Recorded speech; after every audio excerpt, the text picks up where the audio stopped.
জানাচ্ছি আজকে সূরা বাকারার ৬৭ থেকে ৭১ নম্বর আয়াত পর্যন্ত সরল বঙ্গানুবাদ এবং সংক্ষিপ্ত তাফসীর বর্ণনা করা হবে ইনশাআল্লাহ।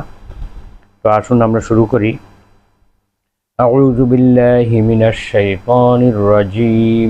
বিসমিল্লাহির রহমানির রহিম।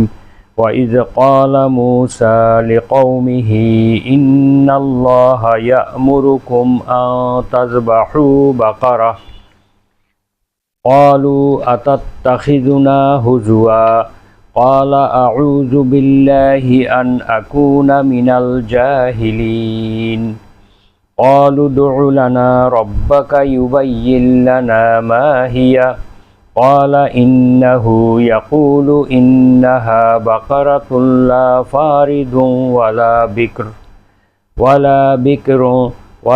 بكر عوان بين ذلك فافعلوا ما تؤمرون قالوا ادع لنا ربك يبين لنا ما لونها قال إنه يقول إنها بقرة صفراء فاقع لونها تسر الناظرين قالوا ادع لنا ربك يبين لنا ما هي إن البقرة تشابه علينا إنا إن شاء الله لمهتدون قال إنه يقول إنها بقرة لا ذلول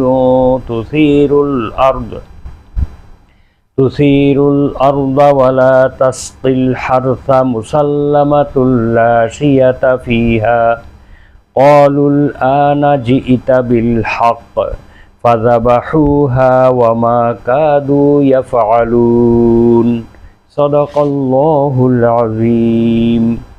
সূরা বাকারা আয়াত নম্বর ৬৭ থেকে ৭১।